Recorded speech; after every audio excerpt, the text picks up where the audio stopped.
"Whoever marries you will be fortunate, Miss Merrick," said the Duke of Ulmore from the bed he had not left in a fortnight, "which is precisely why I am too honest to be that man.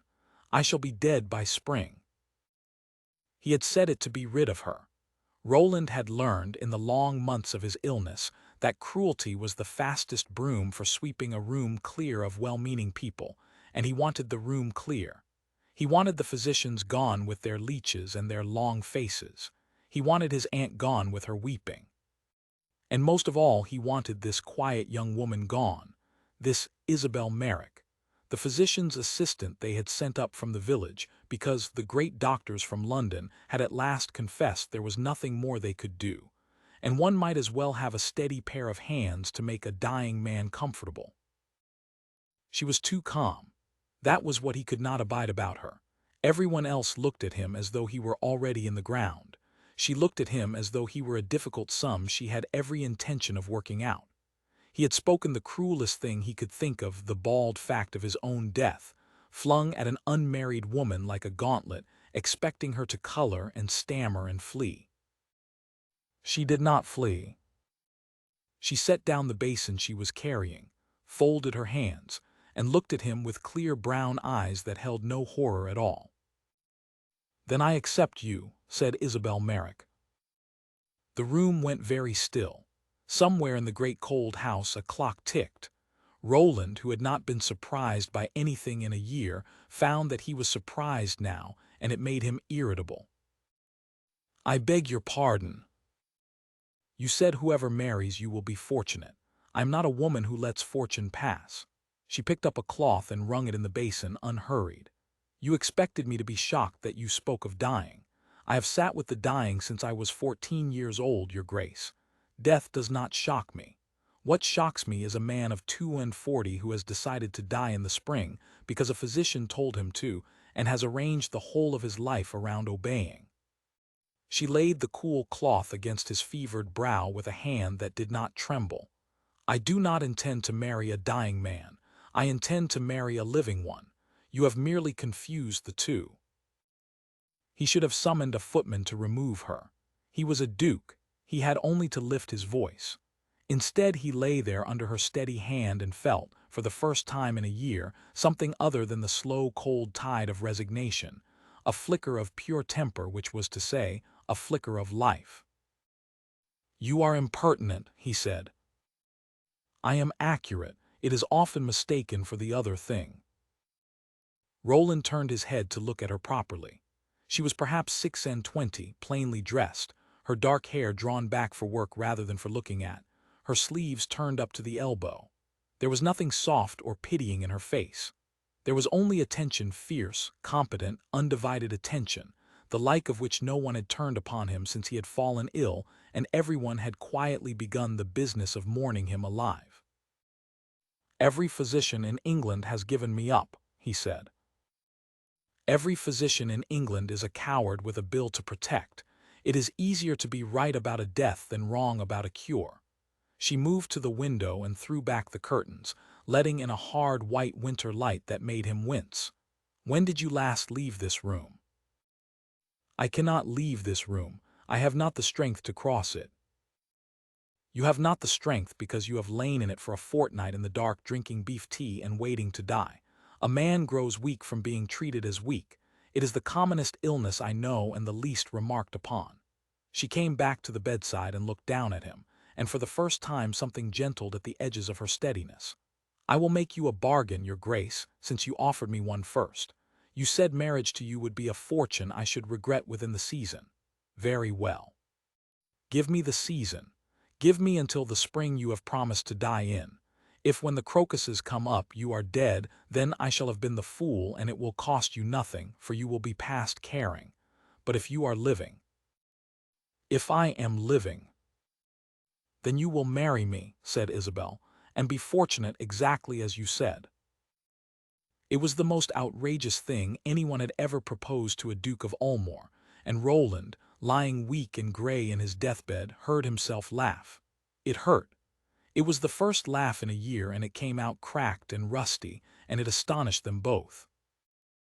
"You would wager your reputation," he said, when he had breath again, on the recovery of a man 3 doctors have buried." "I would wager it on the fact that you laughed just now," she said. "Dead men do not laugh, your grace, and I have never in my life lost a patient who could still be made angry. Anger wants a future. We shall put yours to use." She was as good as her fierce word. She began by opening the windows. She dismissed the beef tea and sent to the kitchens for broth thick with marrow and barley, and stood over him until he had taken it.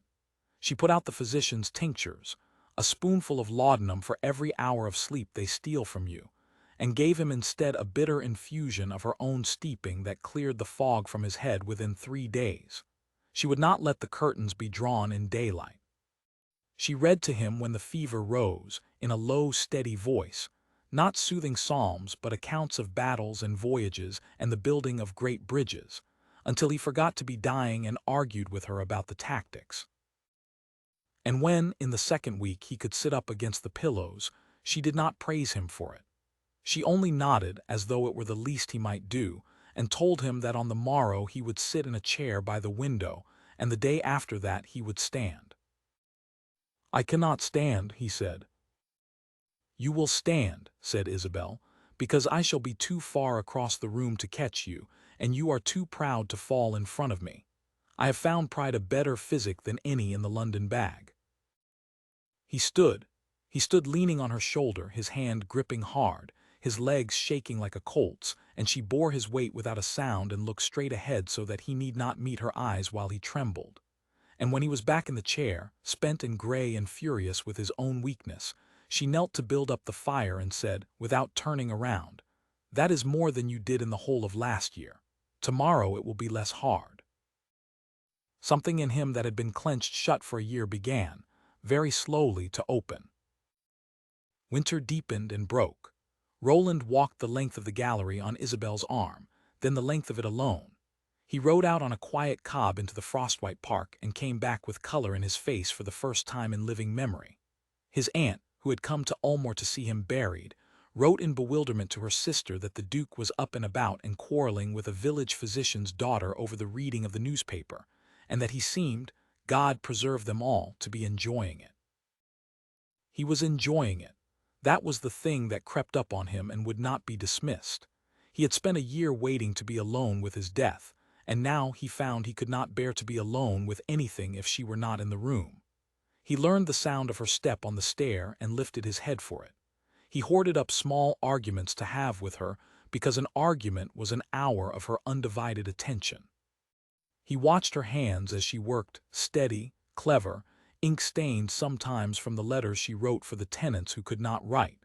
For she had taken over the running of half his household without anyone quite asking her to, exactly as she had taken over the running of his life. And one evening in the last week of a February that he had sworn to die in, he understood that he was not merely recovering. He was in love, wholly and helplessly, with the woman who had refused to let him die. The crocuses came up along the south wall of Ulmore in the first week of March. Isabel saw them first, from the window where she was mending. She said nothing. She only looked at them for a long moment and then looked at Roland, who stood at the other window with his own weight on his own 2 legs and no cane and no arm to lean on, watching her. "Well, Miss Merrick," he said, "the crocuses are up." "So they are, your grace." "And I am not dead." "No," her voice was not quite steady now, for the first time since he had known her. "You are not dead." He crossed the room to her. He crossed it easily, a strong man in the prime of his life, and she rose from her chair to meet him, the mending falling forgotten to the floor. "You made me a bargain in this house when I was too weak to lift a spoon," he said. "You wagered your good name on my living. You have won it. And I find myself, Isabel, in the awkward position of a man who has been beaten fairly at his own game and could not be gladder of the loss." He took both her ink-stained hands in his. "I told you, that first day, that whoever married you would be fortunate. I said it to drive you from the room.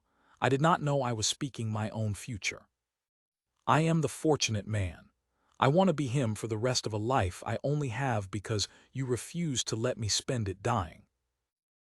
Her steadiness, which had held through fever and delirium and a whole winter of a duke's despair, broke at last. Her eyes filled. "I told you I did not mean to marry a dying man," she said. "I meant to marry a living one." "Then marry him."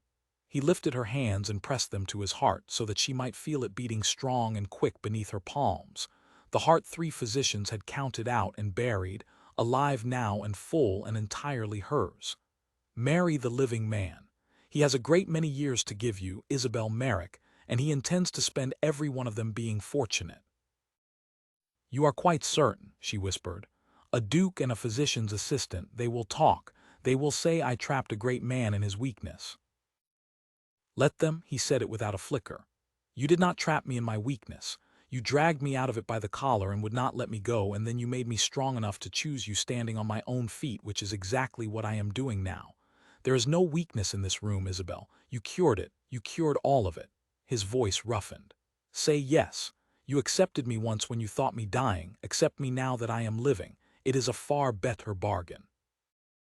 She laughed then through her tears, the way he had laughed that first cracked, impossible laugh a lifetime ago. "Then I accept you," she said the same 3 words, in the same steady voice, spoken this time not to a dying man in a darkened room, but to a living one in the March light, with the crocuses gold along the wall.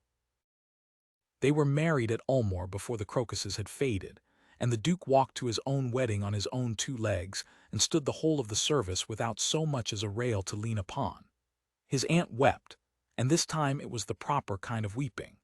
The village physician gave his daughter away with his chin high and his eyes wet, for he had told her plainly that no good could come of nursing a great man, and he had never in his life been so glad to be wrong. Roland lived to be an old man. He lived long enough to see his hair go silver and his children grow tall, and his grandchildren run shrieking down the gallery he had once been unable to cross.